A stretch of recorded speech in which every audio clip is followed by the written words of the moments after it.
winter wheat is a major risk reduction strategy on our farm.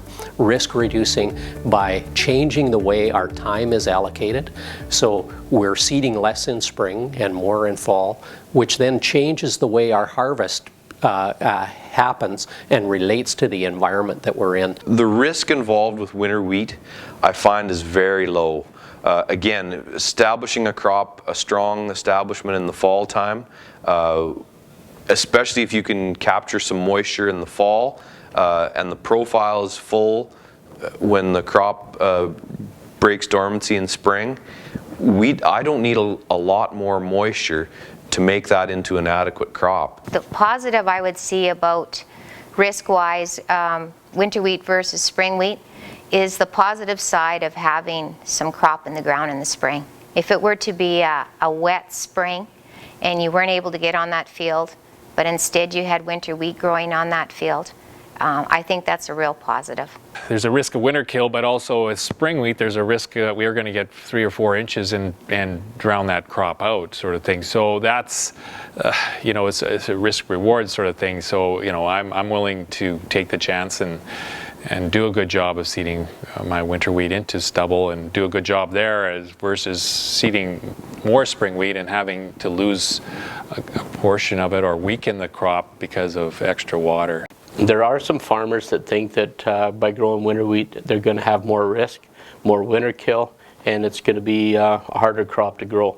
But I just have to tell them that if they learn and do it correctly, seed the right depth, put it in at the right time of the year, that it's not that complicated to grow, and you will have a good luck with it. Sure, there could be the odd year where you have a little bit of winter kill, but if you take crop insurance will cover you for your payout, and then you can reseed it early in the spring anyway.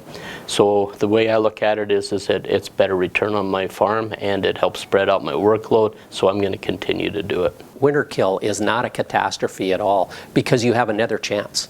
You've got round 2, which is spring seeding, so you can always come back in with another crop. But it is a very low incidence issue on our farm. I think now that we've got better varieties and are direct seeding it into standing stubble, winter kill isn't as much of an issue anymore. Since I've started growing it, I've never lost a crop due to winter kill yet. The winter kill potential, if you get a well-established plant in the fall, is very low. We have had winter wheat, winter kill in the past, and typically if that's an issue, we let the winter wheat go as long as possible. It hasn't really caused us any real problems because we take crop insurance on the winter wheat, so that covers your seeding costs. And so if there is a winter kill issue, we just leave it till the end of seeding, and if the winter wheat's not going to make it, we'll plant flax into it. When we look at crop insurance and winter wheat, it is our lowest claim crop in our cropping system. We claim less on winter wheat overall. The amount that the Crop Insurance Corporation supports us is less on winter wheat than any other crop.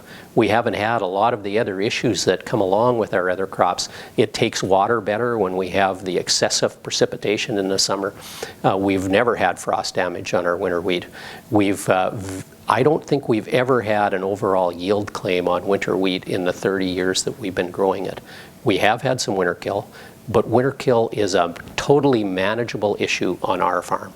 If you're concerned about winter kill on your farm, just make sure that you read the manual that we've got out on winter wheat. Make sure you seed it right. Make sure you seed into good stubble. Make sure you seed the right amount. Make sure you treat it properly. I think that there's concerns that could be alleviated if a person does it correctly.